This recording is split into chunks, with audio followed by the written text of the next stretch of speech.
That's how you spell intermittent, isn't it? I don't know. Okay, I just thought I'd stick this video in. This is not an exciting video. Basically, this is just a board swap, I suppose, even though we never could create the fault. This is the LG49 I worked on yesterday. And it was the LG49 that sometimes wouldn't switch on. Normally a processor fault. And I knew I'd got some main boards free, so I thought the best thing to do is just to swap the board over. But we did play with it yesterday, and we did reset it. I'm using that Royal Wii again. We reset it using the service remote from LG. There's the words I'm looking for. And it seemed to be fine after that, but I just couldn't recreate the fault yesterday. Yet the day it came in, I saw the fault almost straight away. But hey, that's the thing with intermittent faults. As well, you know, if you've ever worked on them, they can be intermittent and a pain in the backside. The only thing I did say I was going to do yesterday is go searching for the new old stock of these boards. Well, I couldn't find them anywhere. I just could not find them. I have managed to find another board that works, but quite frustrating. Where we've got this board from, I don't know. It's not something we've taken out of a TV, because whoever took this board out of a TV just yanked the wires out, and it just meant a lot of the pins were bent when I came to stick it back in. So that was quite frustrating. I have got a pack of these boards, probably 5 or 6, brand new from LG for this particular TV. My memory is pretty good on that sort of thing, but I haven't put them in the place where I thought I'd put them. And after 15 minutes of looking, I found a second-hand one. I thought, well, I'll just have to use that. If it works, it works. I mean, technically the other board was working, but occasionally it just would not switch on, which used to be an old processor error. But who knows? But I've tested this board. I've stuck this board in, and all seems to be okay. But as I mentioned earlier, it was really frustrating trying to sort out the pins. So whoever took this board out of a TV... it must have been something I've got from eBay, because we would never yank the plugs out of a board. If anything, we would keep the cables in. Because sometimes, only sometimes, but sometimes they do come in handy, the cables. But anyway, this is the main board that I managed to find, and it is identical. It is for this screen. It is for this model TV. There are sometimes you have to be careful, because... LG, like most manufacturers, do swap screens around, so you have to double check you've got it for the right screen. I can't remember which TV it is, but there's another 49-inch from LG which has the same screen in, so you can swap boards, and the boards are identical. Not to the naked eye. It's got the same amount of HDMIs, all the plugs and sockets are in the right place. The only difference is the software, from what I remember. And I do remember having to purchase one when I couldn't find one many, many years ago. So I'm talking about purchasing one from a different model TV, but it worked fine. Can't remember what that model was. Anyway, here, I'll just do a freeze frame if you need it on these pins. Can you see if it focuses? I have recorded this in 4K. There we go. Whether it comes out, whether that's a freeze frame in 4K or not, I don't know. You can see that the pins on the right-hand side are, well, they're a bit crunched to the left, and it takes a bit of fiddling. Not only that socket, but there was the socket that plugs into... Is that the socket that plugs into the main board? Possibly. Yes, I think that one is. There's another one at the bottom that goes to the IR sensor, and they were also bent. So, not the sort of thing we do, Governor, obviously, because we're terribly professional. I'm just pleased that I did manage to find a board. And so that's this second-hand board stuck in. Whether this board... I think this board may have needed an update. I can't remember. We'll see in a second. Because obviously I've still got microphone problems. Well, I haven't got microphone problems. But the microphone I've been using is just the one built into the camera, which is not the best. And I know I keep saying that I am going to fix the other one up, and I am, but at the moment I'm just, we're all busy, aren't we?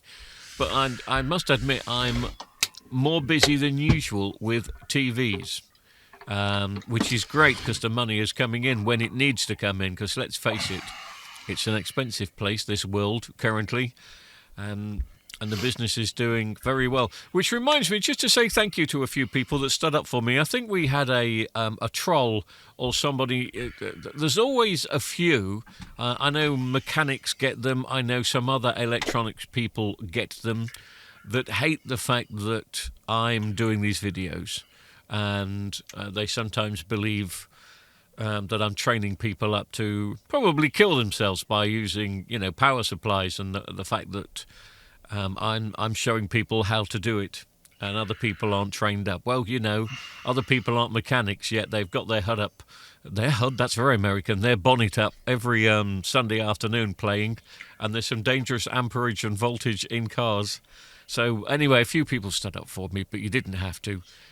This is the sort of thing I've put up with, and I relish it because, to be honest with you, if everyone else didn't help somebody, train somebody, make a video to show somebody how to do it, we'd never get anywhere without that mentality, because my boss would have never took me on and trained me up all those years ago. So again, thanks for your support. I do get the complaints, by the way, when people say I'm giving people free knowledge that other people have worked hard for. And they tend to these complaints come in because so I'm just going through the menus here, just setting the TV up again. These complaints come up because some people in the TV industry ain't doing very well at the moment, and I understand that, and I get that. But you have to diversify, and going on YouTube has really helped me. I mean, YouTube doesn't give me any money at all. I think it works out about £5 a video I make, something like that. But I do get an awful lot of work from it. A lot of people that just glance, and then word gets around, and all of a sudden I'm getting business. It seems strange, but I bet you I get one of these TVs in the next month because somebody's watched this video. Somebody say, "Oh, can you help me?" And that's the way it works in. So if other engineers are struggling, you just have to diversify and find a way to do it. But I'm not going to say I'm overworked, because I like a quality of life, but I'm busier than ever before, when you'd think this day and age TV engineers and TV repairs are going out of the window. But anyway, moving on. Thanks for those people that support. I've just decided to set this up, and I'm going to try and do a software update. And it is up to date, I think. Yeah, because that's, what does that say? 3. Yeah, none. Anyway, we're up to date. We've got the latest software.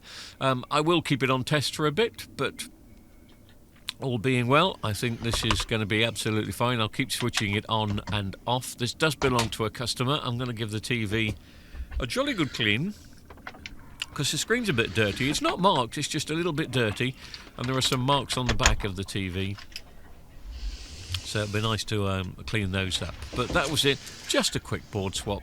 I'm 90% sure that's solved the problem, even though I only ever saw the problem once. And I wish I could recreate the problem for you when I filmed it yesterday. I should have filmed it when the TV first came in. But life doesn't work like that. So I'll stick a bit of music on, I'll stick the back on, give the TV a clean. I always continue filming anyway and recording stuff while I'm working on things, because from time to time it comes in handy. Not for any legal particular reasons. I don't think I've ever... Oh, I did have to show somebody a video once. Somebody picked up a TV from me, and I handed it to them in this workshop, and they said, "Thank you very much." And when they got it home, the screen cracked, and they said, "Oh, it must have been me." And I said, "Well, look, if you look at this video, that's where I left the TV, tested and working, and that's where you collected it from." So, no. So it does come in handy if I need to defend myself on certain occasions. Anyway, as I said, just going to put some music on and put the back on and give it a clean, and this one will be ready. If you're watching these videos in order that I put them up, maybe you do, maybe you don't, but I've got an old Samsung has come in, an old Samsung LCD, not plasma, tend not to work on the plasmas, but there's an old Samsung LCD which apparently has gone pop. Whatever that means. So I'm going to work on that next. So that'll be something I'll be uploading soon. Thanks for watching. And now, back to the music.